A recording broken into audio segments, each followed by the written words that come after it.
Merhaba değerli izleyenlerim. İnsan varoluşundan bu yana kendisine en çok 3 soru sormuştur. Ben kimim? Nereden geldim? Ve nereye gidiyorum? Ölümden sonra bir hayat var mı? Bu soru tarihin her döneminde, her toplumda, her insanın zihnini meşgul etmiştir. Bugün bu soruya sadece imanla değil, akıl ve mantıkla nasıl cevap verebileceğimizi göreceğiz. İslam kaynaklarında ahiretin varlığını gösteren onlarca akli delil bulunmaktadır. Bu videoda bunlardan 9 tanesini sizlerle paylaşacağım. İlk delilimiz belki de en güçlüsü, adalet delili. Tarih boyunca milyonlarca mazlum hakkını alamadan dünyadan göç etti. Milyonlarca zalim ise hiçbir ceza çekmeden hayatını sürdü. Şimdi düşünün, mükemmel bir düzen kuran, evreni en ince detayına kadar planlayan bir yaratıcı bu adaletsizliğe göz yumar mı? Bu dünyada mazlum hakkını almadan, zalim de cezasını çekmeden göçüp gidiyor. Sonsuz adalet bu haksızlığa asla müsaade etmez. Demek ki bunların hesabının görüleceği başka bir diyar var. Evrendeki her atomda gördüğümüz mükemmel düzen Allah'ın adil olduğunu gösteriyor. Bu adalet sadece fizik kanunlarında mı geçerli? Yoksa ahlaki düzende de mutlaka tecelli etmeli değil mi? Bu dünyada adaletin tam sağlanamadığı açık. O halde mutlaka bir mahkemeyi kübra yani büyük mahşer mahkemesi olmalıdır. İkinci delil Allah'ın isimleriyle alakalı. Allah'ın her bir ismi ahiretin varlığını gerektirir. Er-Rahman, rahmet sahibi, evrendeki her canlıya merhamet eden bir yaratıcı. Bu sonsuz rahmet sadece bu kısa dünya hayatıyla mı sınırlı? El-Kerim, cömert olan. Bir ağaca bakın, tek çekirdekten binlerce meyve. Bu cömertlik sadece dünyada mı kalacak? El-Hakim, hikmet sahibi, insana sonsuz istekler veren, sonra onu hiçliğe mahkum mu edecek? Bu hikmet ile bağdaşmaz. Üçüncü delil, kudret delili. Kur'an'da Allah buyuruyor, İnsan kendisini bir damla sudan yarattığımızı görmedi mi? Evet, mikroskopta bile görülemeyen bir hücre ve 9 ay sonra mükemmel bir varlık haline geliyor. Sizi ilk defa yoktan var eden Allah, ikinci kez var etmeye güç yetiremez mi? Bütün insanlığın ahirette diriltilmesi, bir tek insanınki kadar o kudrete kolaydır.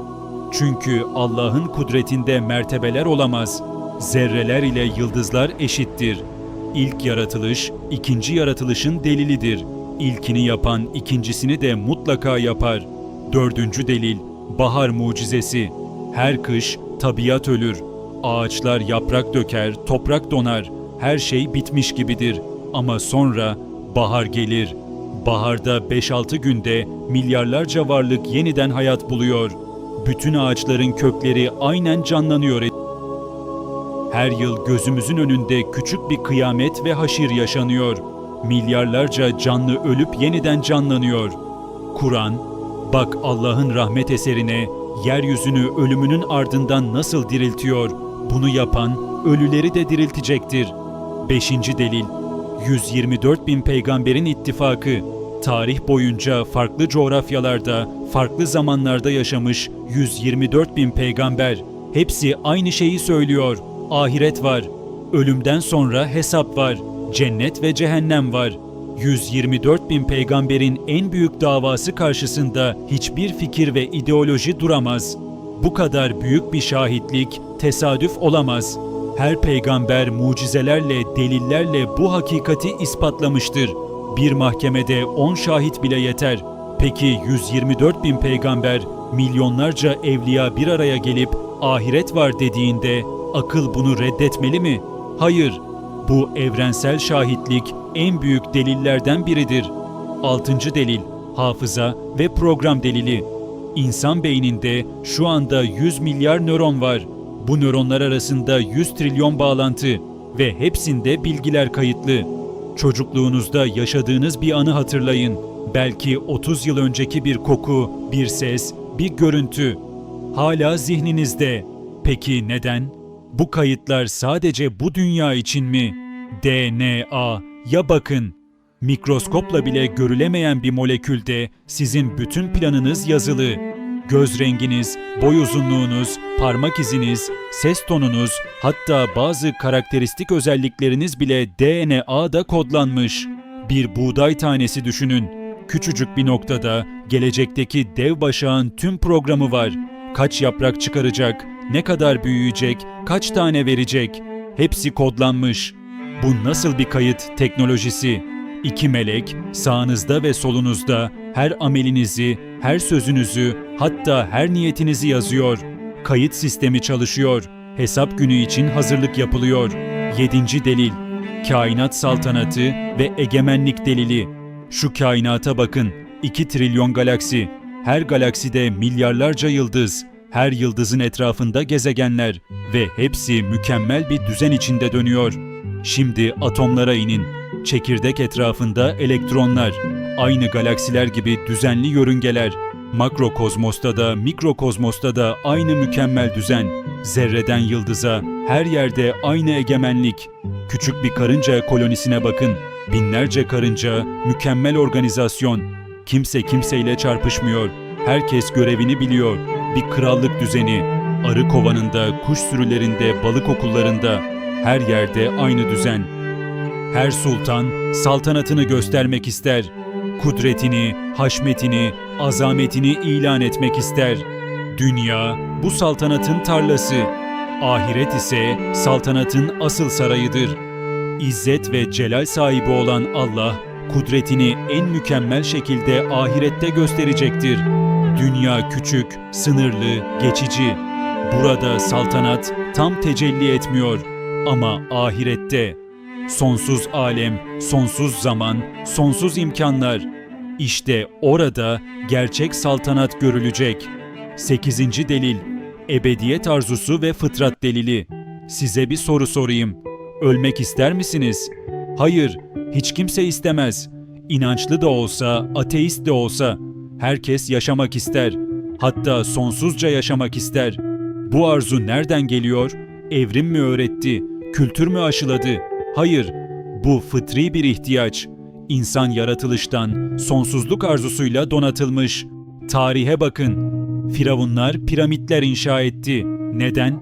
Ölümsüzlük için. Krallar anıtlar dikti. Filozoflar eserler yazdı.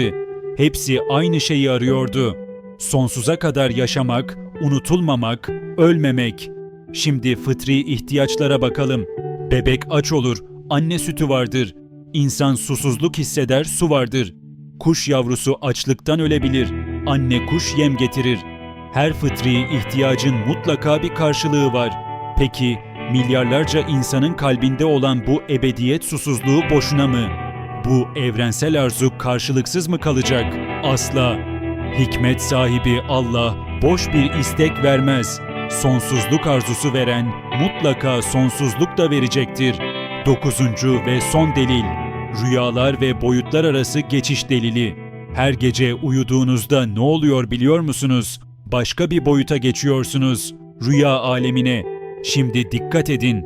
Rüyada saatler geçiriyor gibi hissedersiniz. Uzun yolculuklar yaparsınız. İnsanlarla konuşursunuz. Maceralar yaşarsınız. Ama uyandığınızda sadece 10 dakika geçmiştir. Zaman algınız tamamen değişmiştir. Rüyada fizik kuralları işlemez. Uçarsınız, duvarlara girersiniz. Ölmüş sevdiklerinizi görürsünüz. Olmayan şeyler olur. Bir anda başka bir şehirdesinizdir. Mantık farklıdır, kurallar farklıdır. Peki bu ne demek? İnsanın farklı boyutlarda var olabileceğinin kanıtı.